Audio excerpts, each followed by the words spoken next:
Hello guys, welcome back to my channel. So in this video, as discussed, we'll be telling you about the reality check for psychology honors. So psychology honors, oh my god.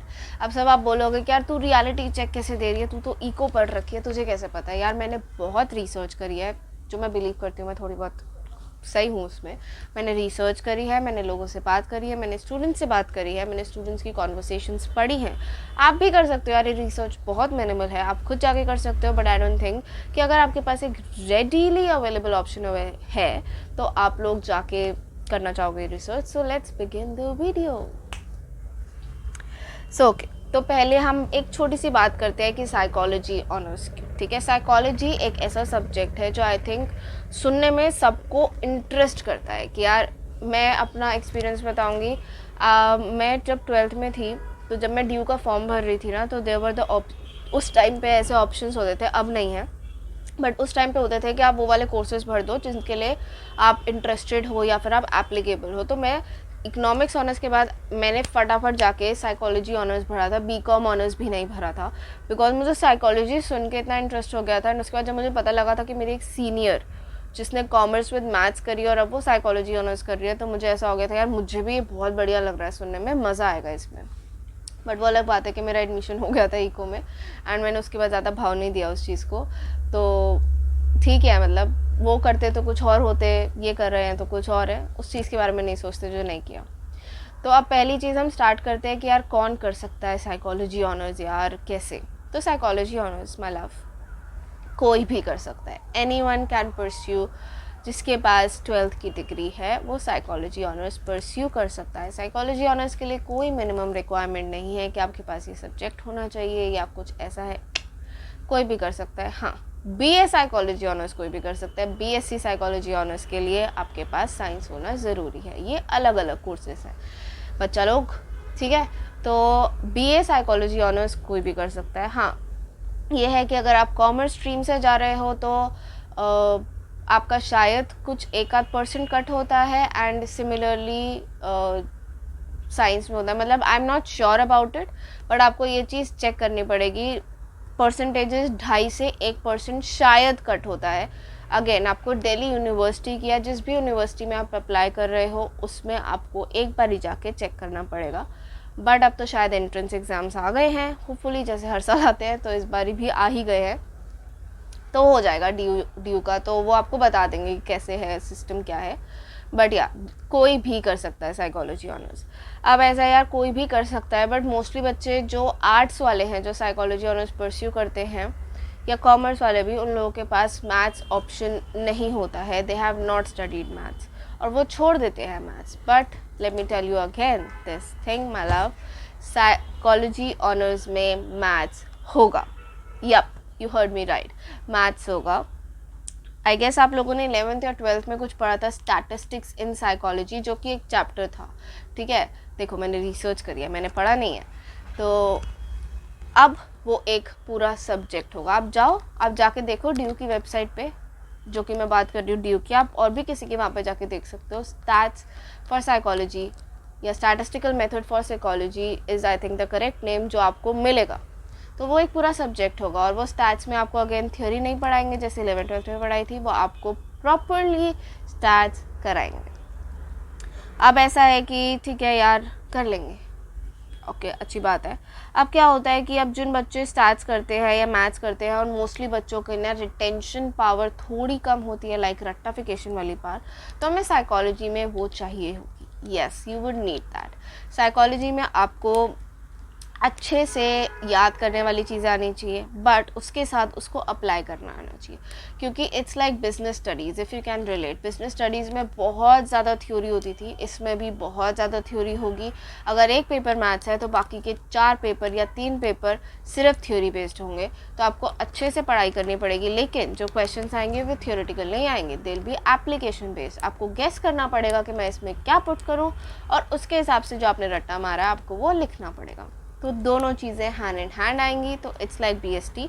अगर commerce के बच्चे relate कर पा रहे हैं, and I think कोई भी है, चाहे आर्ट्स के ही हैं, तो आप लोगों ने बहुत रट्टे मारे हैं और साइंस वाले भी रट्टे मारते हैं, तो इट्स नॉट लाइक कि रट्टा का ही नहीं हो रहा है, but it will be application based. Psychology is application based. अब इसके अलावा हमें क्या चाहिए, देखो DU में there is no requirement for it internships की। DU में हमको नहीं बोलते कि यार इंटर्नशिप की कोई रिक्वायरमेंट है, कोई मार्क्स है, नहीं होता।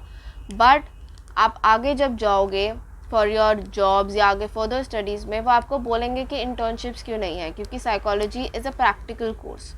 अगर आप लोगों ने इंटर्नशिप्स नहीं कर रखे हैं तो आपको करनी पड़ेंगी, अगर आपने नहीं सोचा है। एंड टू बी ऑनेस्ट, आपको कुछ ऐसी फॉर्म्स या किसी ऐसे प्रोफेशनल के अंडर करनी पड़ेगी जिससे आपको कुछ सीखने को मिले, क्योंकि हम सर्टिफिकेट्स सबके बन जाते हैं इंटर्नशिप्स के, बट अगर आपको जेन्युइनली प्रैक्टिकल नॉलेज नहीं होगी फील्ड के बारे में तो आप आगे फर्दर ग्रो नहीं कर पाओगे, बिकॉज दे एज्यूम कि आपको ये चीज़ें जो आपने पढ़ी हैं वो प्रैक्टिकली आ रही हैं, ठीक है। तो आप लिंक्डइन पे ईजिली अपने प्रोफाइल बना सकते हो, और आप मुझे फॉलो कर लो यार लिंक्डइन पे नीचे, ठीक है। मतलब मेरा प्राइवेट अकाउंट है वैसे, बट ठीक है मैं पब्लिक कर दूँगी। आप नीचे जाके मुझे फॉलो कर लो, आप मेरी प्रोफाइल का ओवरव्यू ले सकते हो, आपको समझ आ जाएगा कि कैसे कैसे क्या क्या भरना है। बहुत सिंपल होता है, नहीं तो आप कोई भी यूट्यूब वीडियो देख लो, आपको देख लोगे कैसे बनानी है स्टूडेंट के लिए, एंड आप उसमें आराम से अप्लाई कर सकते हो। इंटर्नशिप्स के लिए दिल खोल के लोग रिवॉर्ड बैक करते हैं, because it's the free service that you kids are providing. And बच्चे हो, यंगस्टर्स हो, तो बहुत ज़्यादा ज़ील होती है कुछ नया करने की, कुछ नया सीखने की, तो सब कुछ अच्छे से होता है, ठीक है। अब इसके अलावा क्या चीज़ होती है, हमें बहुत सारे असाइनमेंट्स करने पड़ते हैं अगर आप साइकोलॉजी ऑनर्स की बात कर रहे हैं, क्योंकि अगेन वो प्रैक्टिकलिटी बेस्ड होता है। मैं DU की सिर्फ बात करूं तो मे बी शायद नहीं होगा, क्योंकि हमारे प्रोफेसर्स, हमारे लेक्चरर्स इतना पेन नहीं लेते हैं। बट अगर हम किसी भी XYZ university except for DU की बात कर रही हो, आप प्राइवेट से कर रहे हो या कहीं से भी, तो आपको बहुत सारे असाइनमेंट्स मिलेंगे, तो आपकी लाइफ थोड़ी सी पढ़ाई ओरिएंटेड ही रहेगी आफ्टर 12th भी, कि यार मुझे सिर्फ मस्ती करनी है, नहीं यार ऐसा नहीं होगा। प्लस आई बिलीव जो आपको साइकोलॉजी ऑनर्स के लिए बहुत ज़्यादा हेल्प करेगा is to participate in debates. अब आप वो सोसाइटी ज्वाइन करके भी कर सकते हो, अदर कॉम्पिटिशन्स होते हैं वो भी कर सकते हो, या अपनी टीचर के साथ डिबेट करके भी कर सकते हो। बिकॉज अगर आप बोलना सीखोगे तो आई गेस आप, because for you to be a good listener you should be a good speaker and vice versa, ये आपस में चलती है, ठीक है। आपने सुन लिया अपने क्लाइंट की, लेकिन अगर आप उसको ठीक से बता नहीं पा रहे हो कि यार क्या दिक्कत है तुझे, तो कैसे चलेगा, ठीक है। तो दोनों वाइसा वर्सा होनी चाहिए, ऐसे नहीं कि सिर्फ बोले जा रहे हो, ऐसा नहीं कि सिर्फ सुने जा रहे हो, दोनों चीज़ें होनी चाहिए। बट लिसनिंग के लिए कुछ हो नहीं सकता, स्पीकिंग के लिए you can work upon it, ठीक है। इसके अलावा क्या है कि यार अब साइकोलॉजी ऑनर्स के लिए मैंने इतना बोल दिया है, तो मैं बताऊं कि difficulty level, psychology honours is considered to be the 7th difficult course, ठीक है। Most difficult course, top 10 most difficult courses में से आता है, 7th डिफ़िकल्ट कोर्स है। एक चीज़ और जो मैंने मेंशन नहीं करी कि यार साइकोलॉजी ऑनर्स में मैथ्स के साथ साथ आपको केमिस्ट्री और बायोलॉजी भी पढ़ाते हैं, तो इसीलिए हम साइंस वाले बच्चे थोड़े चले जाते हैं, या फिर समझ नहीं आता, तो आई गेस कि आपको थोड़ा स्टार्टिंग से पढ़ना लगेगा, क्योंकि ना जैसे ही आपके पास वो सब्जेक्ट इंट्रोड्यूस होगा या फर्स्ट सेमेस्टर में ही है, तो द टीचर्स एज्यूम कि यार आपको ये सब आता है, but they do not think यार हम बच्चे जो हैं, हमने 12th ऑनलाइन कर ली है, या हमने 11th 10th जो भी है हमने कुछ ऑनलाइन पढ़ा है, तो हमें उस स्पेस में वापस आने में टाइम लग रहा है। They don't listen to this, उनको लगता है वो एज्यूम कर लेते हैं। तो आपको थोड़ी सी अपने एंड पे मेहनत करनी पड़ेगी, क्योंकि अगर आप अगेन DU में सोच रहे हो जाने का तो वो लोग नहीं कर रहे हैं, ठीक है। तो आपको करनी पड़ेगी, एक जने को तो करनी पड़ेगी, क्योंकि करियर आपका है, उनको फ़र्क नहीं पड़ रहा, उनको हर महीने मिल जाएगा 1.5 लाख रुपये का चेक उनके अकाउंट में। आप कंप्लेंट भी करोगे तब भी कुछ नहीं होने वाला।